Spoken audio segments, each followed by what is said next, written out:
I'm Sarah Butler. Nicholas Copenhaver. Wesley Lee. And I'm Jeffrey McMurray, and we're doing the case study action plan for Kelly B. So our case summary study, the general information is Kelly B is a 14-year-old Native American girl. She was living on the reservation with her grandmother while her parents were working. And her grandmother died very young of heart disease. And so her family packed up in a Greyhound bus and moved to Cleveland, Tennessee. She's having a really hard time adjusting. She's having a hard time making friends. She is having a really hard time adjusting to the school because the counselor seems to really only care about her test scores, and they're living relatively, or they're living in poverty because her dad is working at the table and her mom doesn't have a job. And so a lot of her issues are stemming from the fact that she doesn't have access to a lot of resources because she's living well below the poverty line. This is showing Kelly's life through pictures, and how we've done it is talking about her move to Tennessee, and down to our next picture, we're referring to the downtown area to which it goes down to the middle school that she goes to, which is Cleveland Middle School. And then that branches off into the classroom and her teachers, and how that they are more focused on their teaching, in which how it's not letting Kelly be more understood and helped her figured out by her peers. And then it leads to the difference between the housing, into which Section 8 housing is like where Kelly lives. And then you have suburbia with all the matching homes and all that comes along with it. And Cleveland, Tennessee has a population of 45,504. 21.1% of the population are under the age of 18, and 19.5% of the population are living under the poverty line. 17.1% of the population under the age of 65 are without health insurance.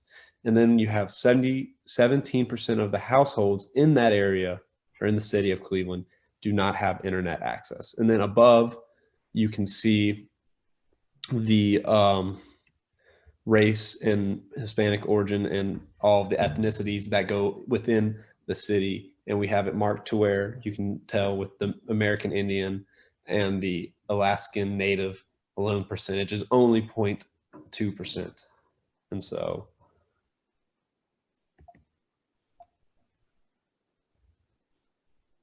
I can't switch. Yeah, there we go.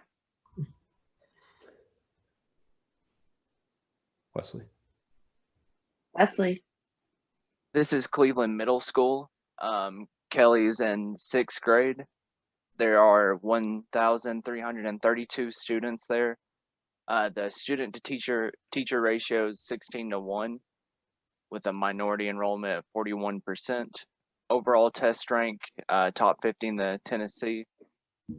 53% female to 47% male ratio, and 49% of the students are eligible for free or reduced lunches.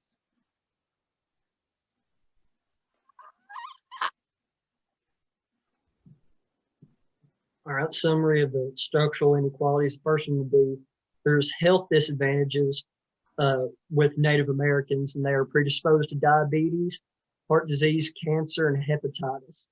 They are more likely to be hurt in accidents, and their children are at higher risk of dying at a younger age.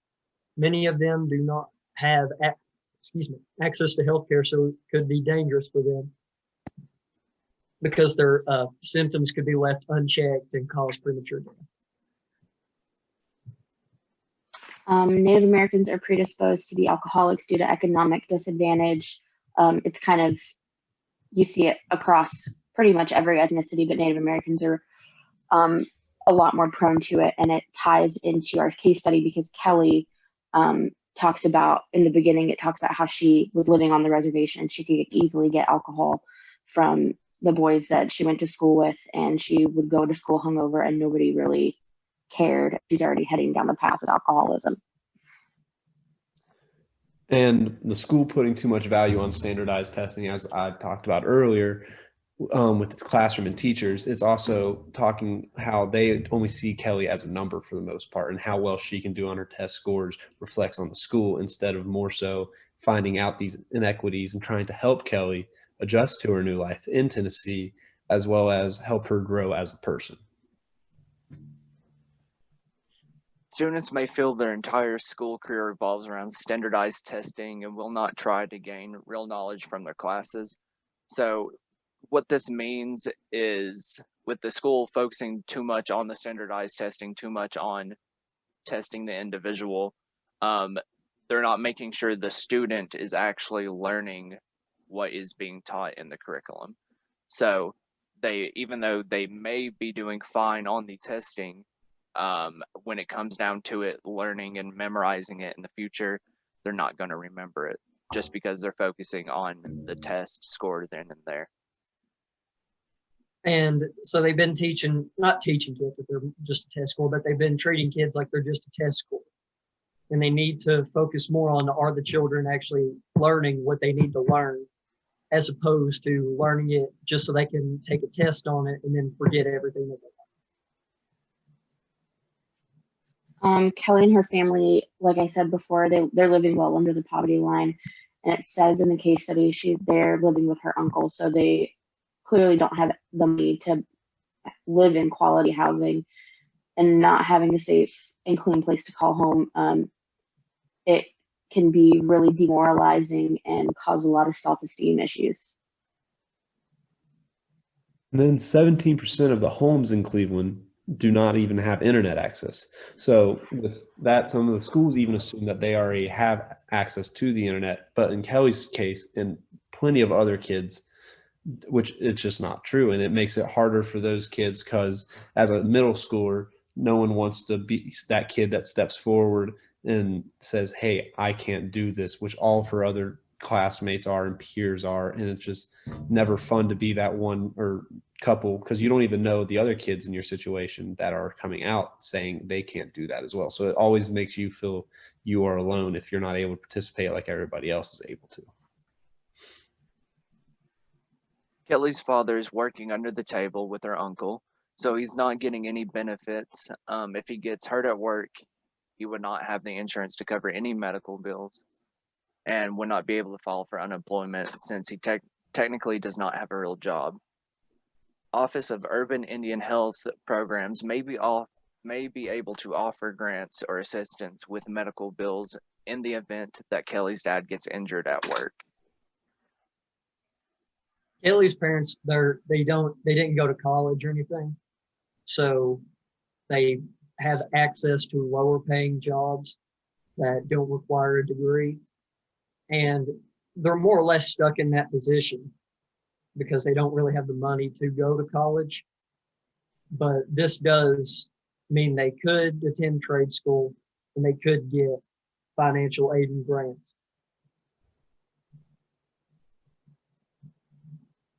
So one of the biggest inequities that we noticed was Kelly gets bullied for being Native American. Oh,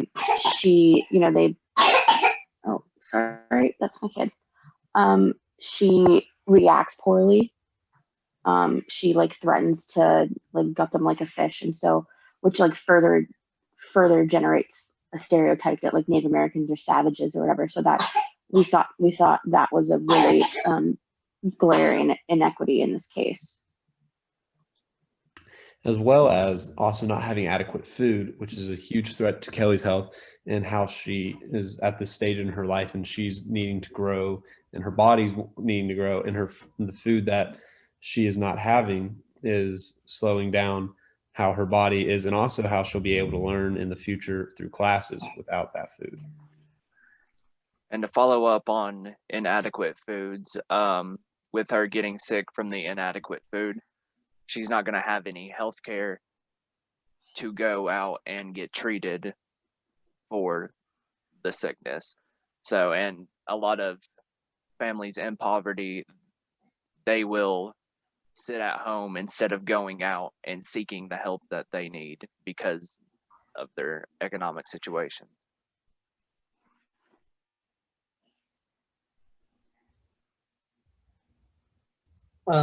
the counselor has a very grit ideology mindset.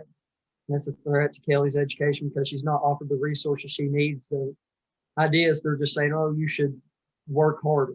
Well, other kids don't necessarily have to work harder because they have access to things like tutoring and stuff like that. The cognitive enriching activities, this is a threat to Kelly's mental health as well as her education. So cognitive enriching activities could range from anywhere from tutoring to museums to field trips, athletics, anything that can help develop a student's mental, physical health, and just overall develop them as a human being.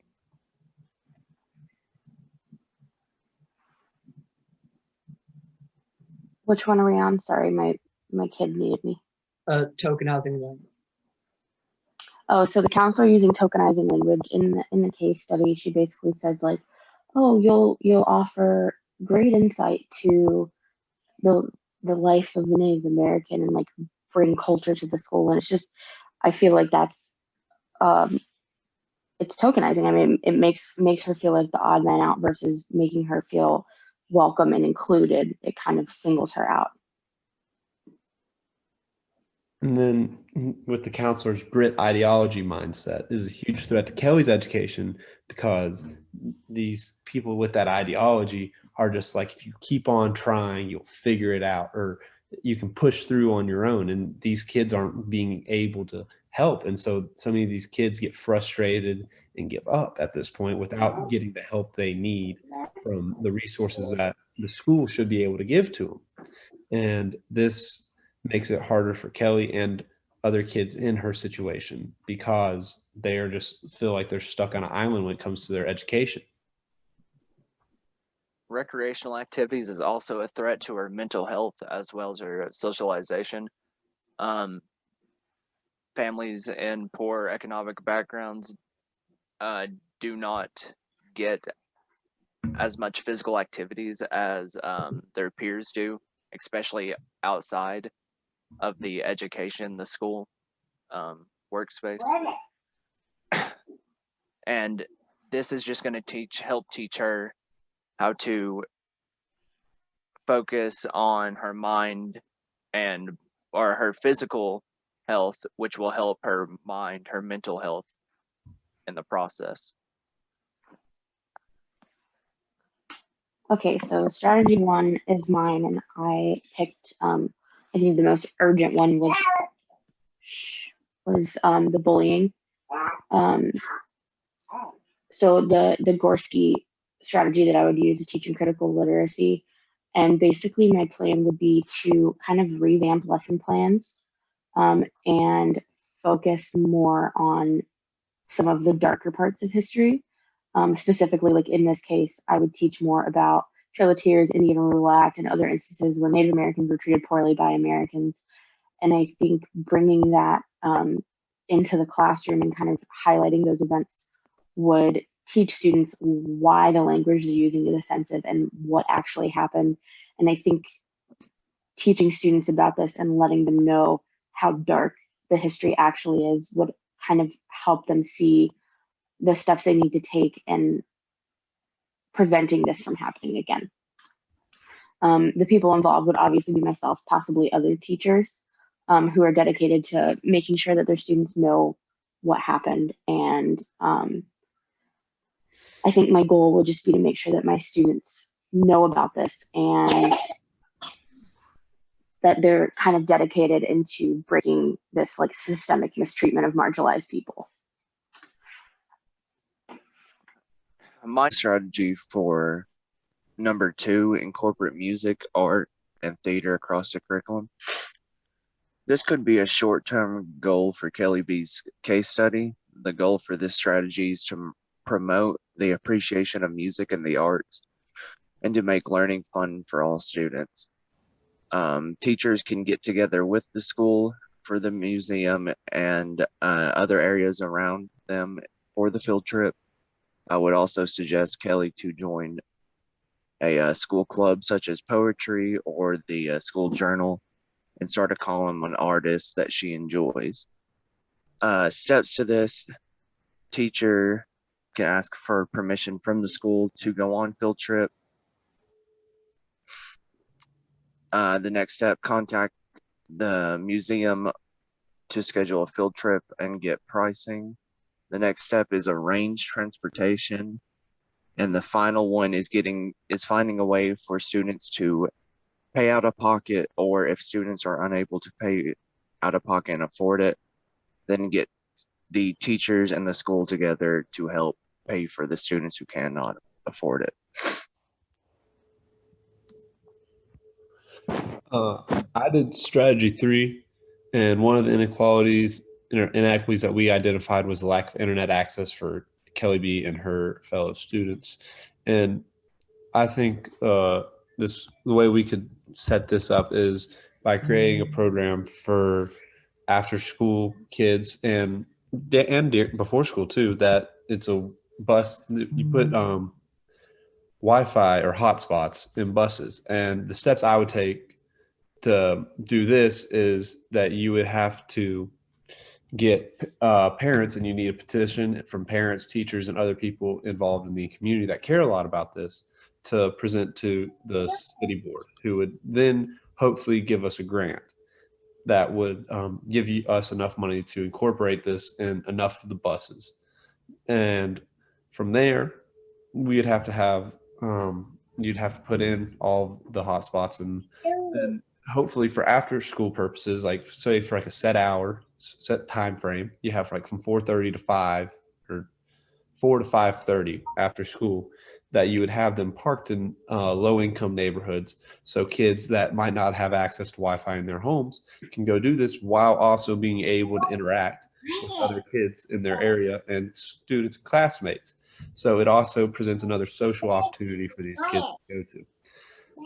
And as well as you'd probably need a teacher or someone of some sorts to come and supervise. And also that teacher might be able to give guidance to those kids that are stuck on their homework.